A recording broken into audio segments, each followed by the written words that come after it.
네, 1학기 기말고사가 끝났습니다. 그래서 오늘 이 시간에는 동탄중 3학년 과학 문제 좀 분석을 통해서 어떻게 문제들이 출제되었고 우리가 또 이제 2학기에는 어떻게 시험을 준비해야 될지 한번 알아보는 시간을 갖도록 하겠습니다. 같이 이제 화면 보면서 자세한 얘기를 같이 한번 나눠볼게요. 동탄중에서는 전체 24문제가 출제가 됐는데 서술형은 포함되지 않았고 24문제 전부 다 객관식으로만 출제가 됐습니다. 그리고 이 문제들이 좀 어디서 출제가 되었는가 출처를 좀 찾아보면은 학교에서 특별히 어떤 좀 자료를 좀 준다거나 하지 않았기 때문에 우리가 시중에서 얼마든지 쉽게 접할 수 있었던 문제들에서 익숙한 문제들을 통해서 아마 출제가 되었다 아마 이렇게 느끼고 시험을 풀었을 것 같아요.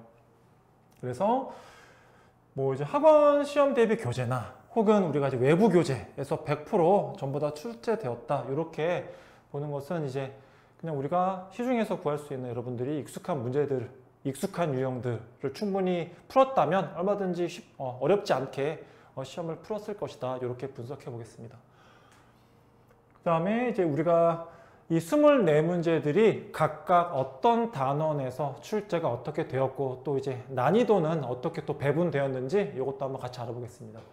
동탄중 같은 경우에는 이제 중간고사 때 기권과 날씨에서 그 뒷부분 기압과 날씨 그리고 온대 저기압 전선 이런 부분들이 이제 빠져 있어서 그 부분이 이제 5문항에 출제가 되었고 역시나 조금 우리가 걱정했었던 이제 3단원이죠. 운동과 에너지 부분 이 부분이 있었고 그 다음에 나머지 한 부분은 생물, 감각기관, 신경계 그리고 호르몬과 그 항상성 부분 이렇게 출제가 되었죠. 그래서 가장 많은 문항 즉 12문항은 운동과 에너지에서 출제가 되었고 그 다음에 두 번째로 많은 출제는 생물 즉 감각기관과 신경계 이제 호르몬과 항상성 부분에서 출제가 되었습니다. 뒤에 얘기하겠지만 동탄중 이번 시험 같은 경우에서는 운동과 에너지에서도 좀 뒤에 시험이 다가와서 빠진 부분이 있었고 마찬가지로 이 생물 부분에서도 시험이 좀 다가와서 이제 진도가 따라잡지 못해서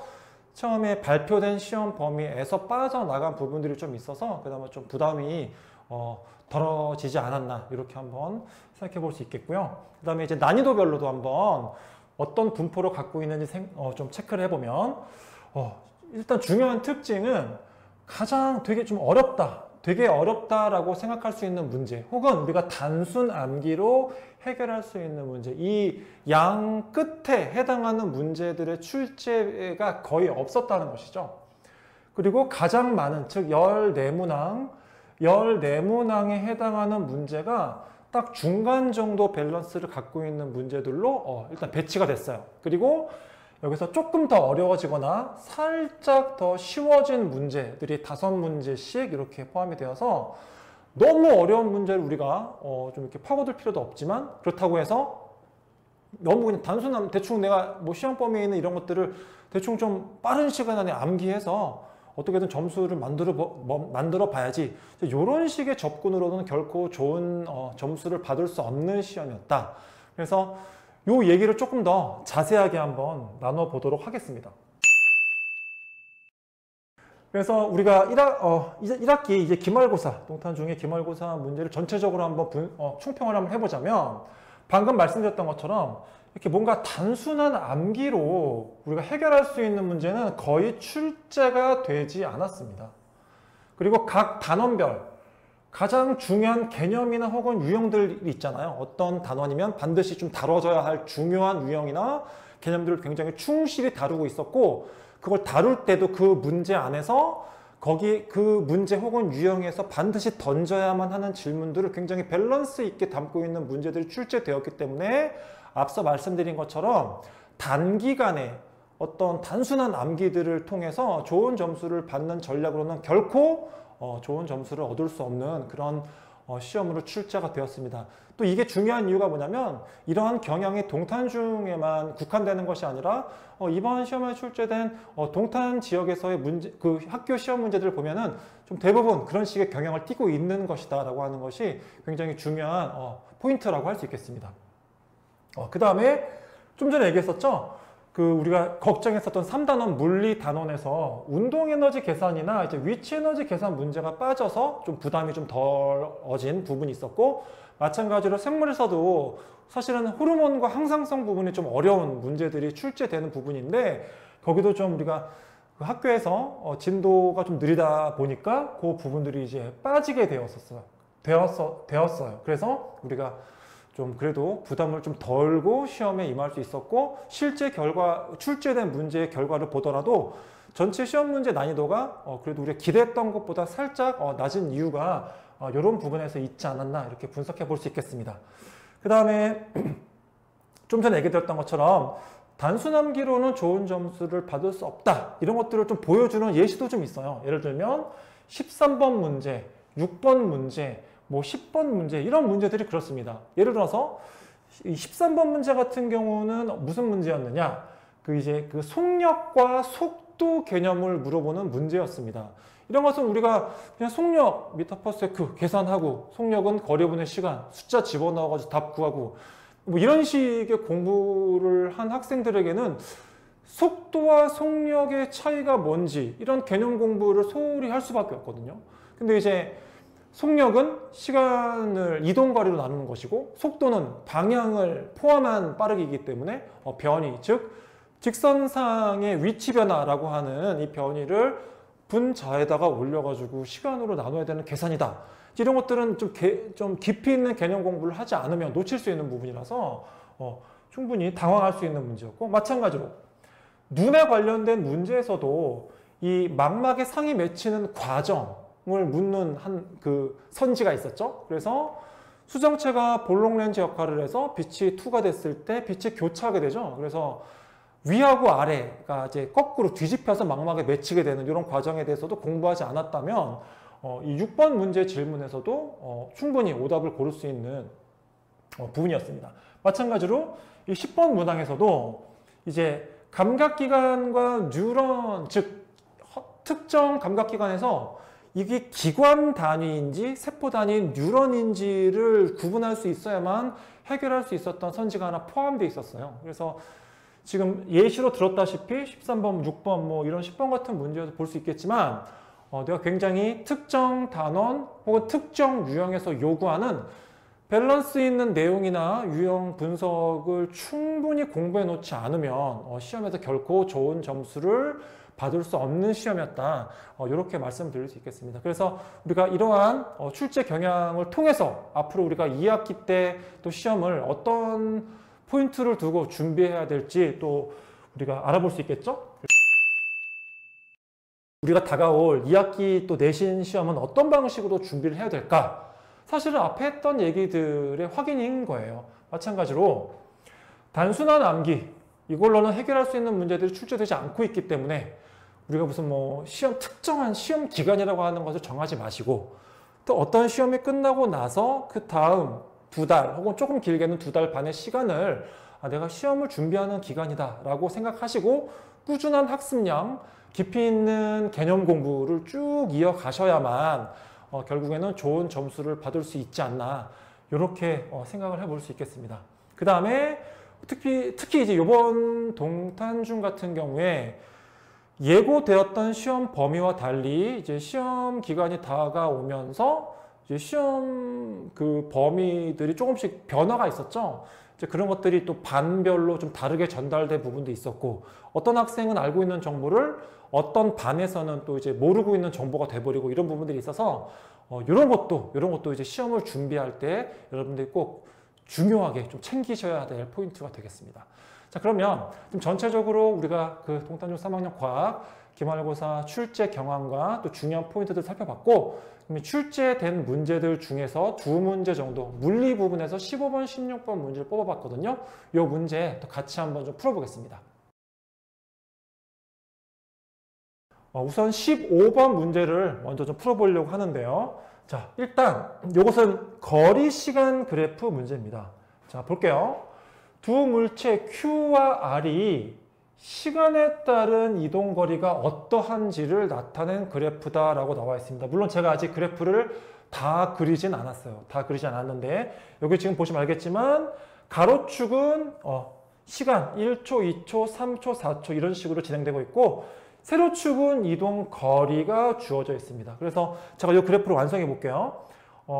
Q 같은 경우에 1초일 때 8m를 갔었고 그 다음에 2초일 때 16m를 간 직선이 그려져 있었어요. 그래서 이렇게 이제 진행하는 그림이 좀 휘었는데 이렇게 진행하는 그림이 Q였고요. 자, 그 다음에 R 같은 경우에는 똑같은 1초일 때 4m, 그 다음 2초일 때 8m 이렇게 진행이 되는 직선으로 이제 그래프가 나와 있었습니다.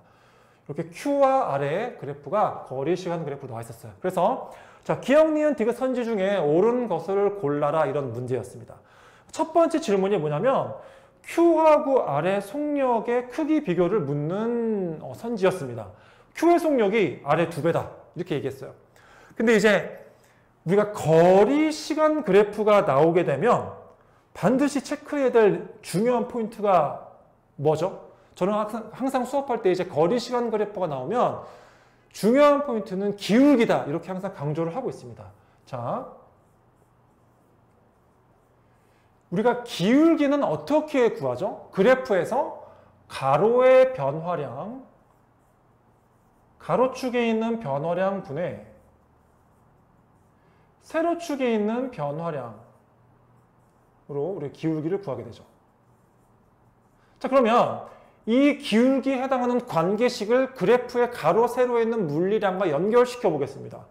자, 지금 이 그래프에서 가로축에는 시간이라고 하는 물리량이 들어가 있네요. 그러면 이 가로 변화량에 해당하는 자리에다가 시간 이렇게 써주시고 그 다음에 세로축 같은 경우에는 이제 거리라고 하는 물리량이 들어가 있으니까 마찬가지로 세로 변화량에는 이제 거리 이렇게 써주시면 되겠어요. 그러면 거리 시간 그래프에서 기울기라고 하는 것은 시간분의 거리라고 하는 이 분수값을 나타낸다. 근데 우리 시간분의 거리가 뭐죠? 속력이잖아요. 속력. 그렇죠. 그래서 지금 이 그래프에서 거리 시간 그래프에서의 기울기는 곧 속력이 되겠다. 그러니까 첫 번째 선지에서 Q하고 R의 속력이 몇 배인지 비교하려면 그냥 기울기를 비교하면 되겠습니다. 그러면 한번 기울기를 비교해 볼까요? 자, 마침 똑같은 1초에 대해서 Q는 8만큼, R은 4만큼 이동해 있는 좌표를 비교하면 되겠습니다. 자, 그러면 해볼까요? 그럼 Q의 기울기를 어떻게 구하느냐?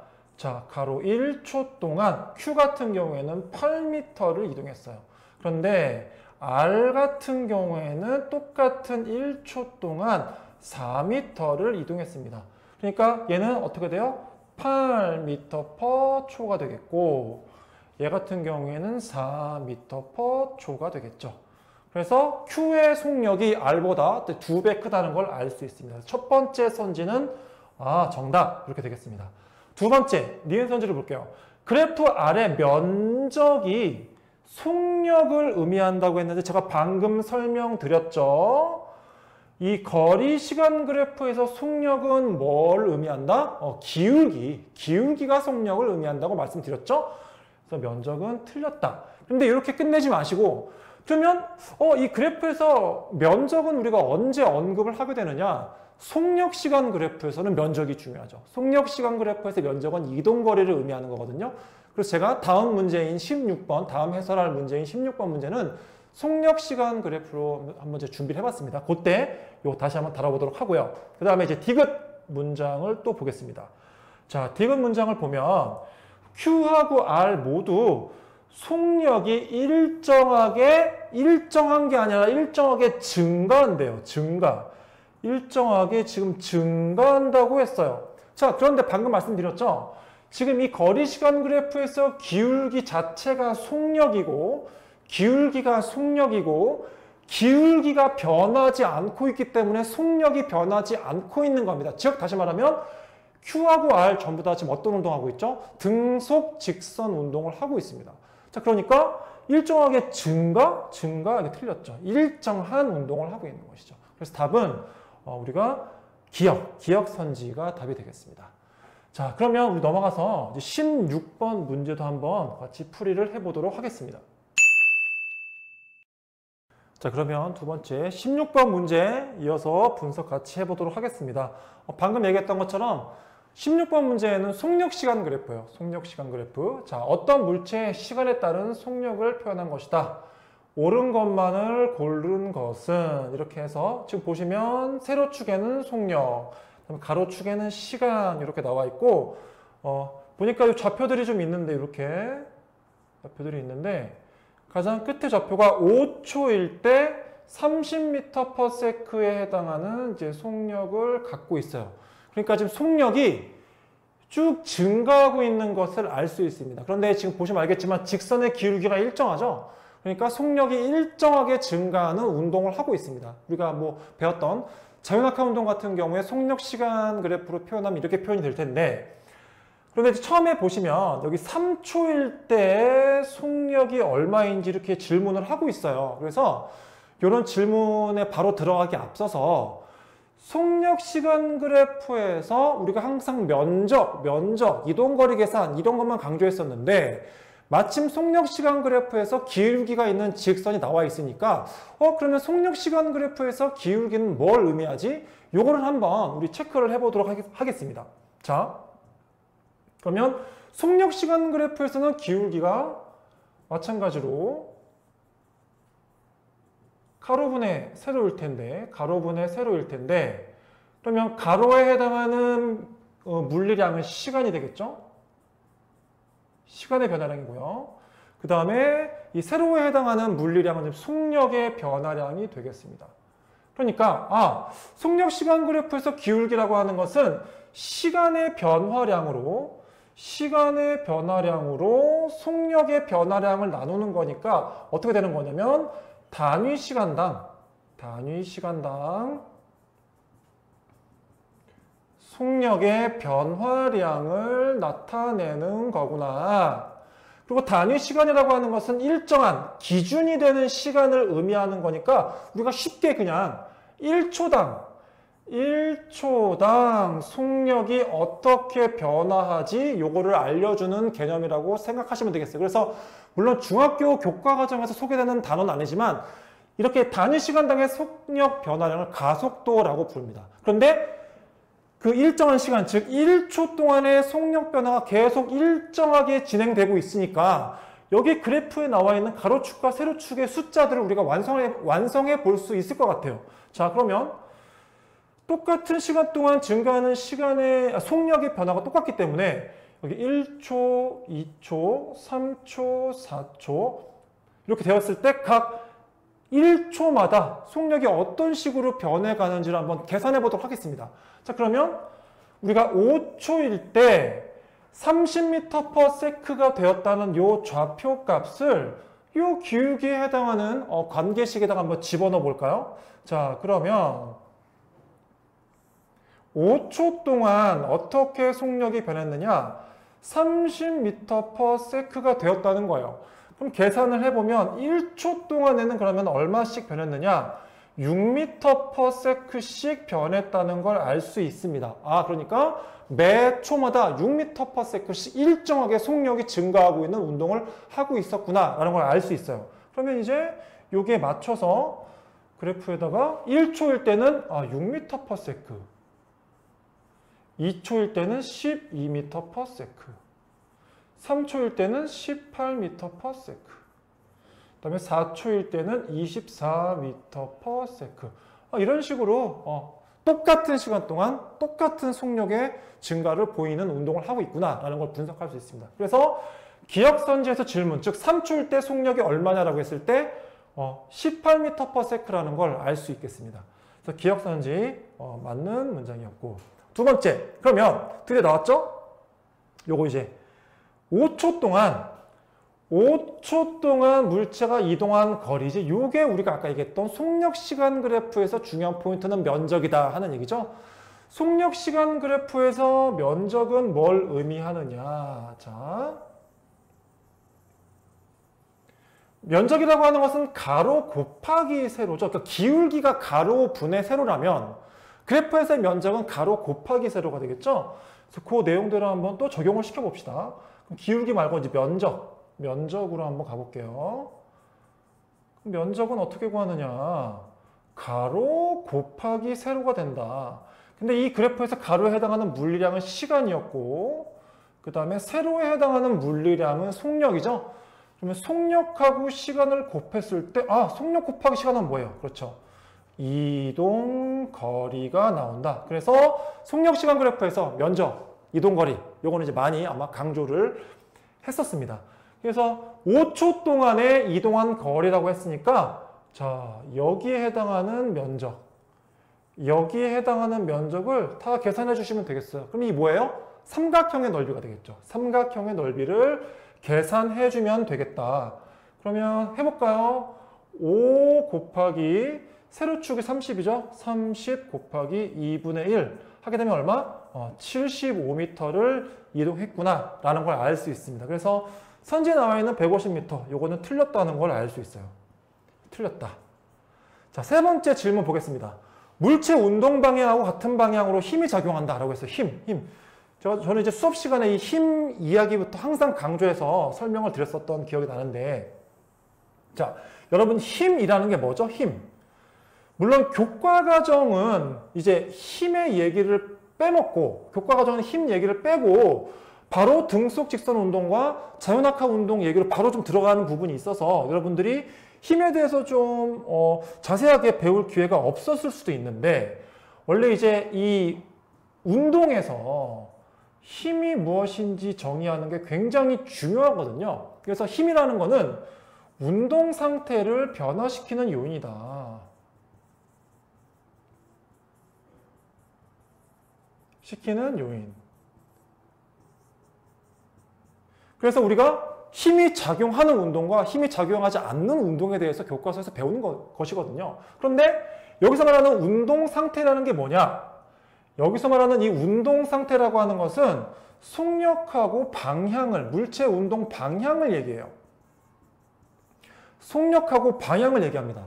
근데 지금 보시면 알겠지만 속력이 변하고 있잖아요. 속력이 변하고 있다고 하는 것은 운동 상태가 바뀌고 있다는 얘기고, 운동 상태가 바뀌고 있다는 것은 일단 힘이 작용을 하고 있다는 얘기가 되겠습니다. 그런데 힘이 물체 운동 방향과 같은 방향으로 작용한다면 속력이 증가할 것이고, 물체가 운동하고 있는 방향의 반대 방향으로 힘이 작용하면 속력이 감소할 텐데, 이 그래프에서는 동일한 시간 동안 속력이 계속 증가하고 있으니까 물체 운동 방향과 같은 방향으로 힘이 작용하고 있다는 걸 알 수 있어요. 그죠? 그래서 디귿선지에서 운동 방향하고 같은 방향으로 힘이 작용한다라고 하는 말은 맞는 말이구나라는 걸 알 수 있겠습니다. 디귿도 맞는 선지. 마지막 리을 문장 보겠습니다. 자, 물체는 이동거리가 일정하게 증가하는 운동을 한다. 아마 요 16번 틀린 학생들 중에 이제 리을을 잘못 선택해서, 리을을 잘 해석하지 못해서 아마 틀린 경우가 좀 많은 걸로 제가 알고 있는데, 일단은 이동거리가 증가한다는 거는 알겠는데 일정하게 증가한다는 걸 내가 어떻게 분석해야 될까? 일정하게 증가한다는 걸 어떻게 내가 분석을 해야 되는 것일까? 그러니까 이 지금 운동이 매 초마다 1초, 그 다음 1초, 매 초를 단위로 해서 속력 변화를 표시하고 있는 거니까 이동거리 마찬가지로 매 초마다 1초마다 이동거리가 어떻게 변하는지 체크해 보시면 이게 일정한지 아닌지 알 수 있는 거죠. 그러면 간단하게 우리가 앞에 했던 방식으로 똑같이 해보면 되는 거예요. 그냥 우리 그래프가 있으니까 이 면적 비교를 한번 해보겠습니다. 자, 어렵게 하지 않고요. 우리가 직관적으로 바로 알 수 있게 첫 번째 1초 동안 이동한 게 바로 요 면적입니다. 맞죠?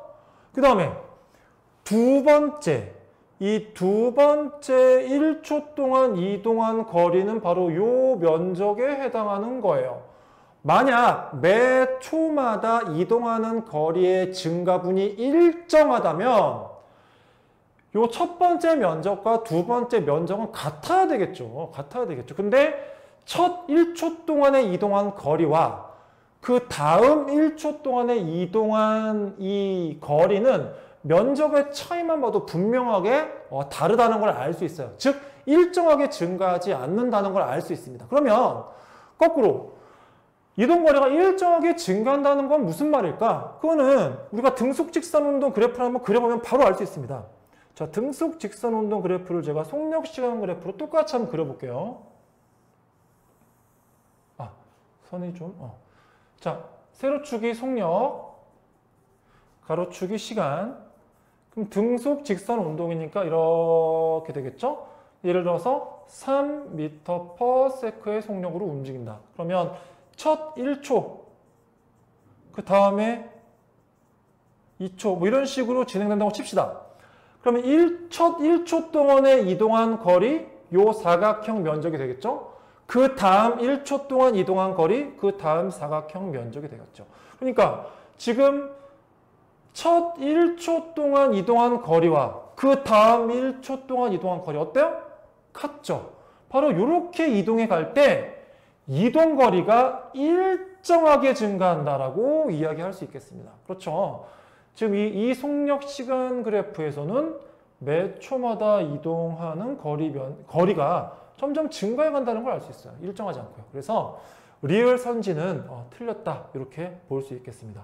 그래서 16번 문제의 답은 기억하고 디귿 이렇게 정리해 볼 수 있겠습니다. 자, 그래서 우리가 이 15번, 16번 두 문제 풀이까지 해서 이번에 기말고사 동탄중학교 3학년 과학 전체적인 문항 분석과 출제 또 경향, 그다음에 어떤 문제들이 어디서 나왔는지 출처 같은 것도 같이 분석해 봤고, 그 다음에 이제 2학기 때 어떤 방식으로 우리가 시험을 준비해야 될지까지도 한번 같이 알아봤습니다. 그래서 이제 앞으로 우리가 방학 뭐 길게는 한 달여 정도 이제 시간을 갖고 이제 또 마찬가지로 2학기 바로 또 중간고사 준비해야 될 텐데, 이번 1학기 기말고사 분석을 통해서 얘기했던 중요한 포인트들 잘 챙겨서 우리가 2학기 시험에서도 좀 좋은 결과 얻을 수 있도록 합시다. 자, 오늘 영상은 여기서 마무리하도록 하겠습니다. 네, 감사합니다.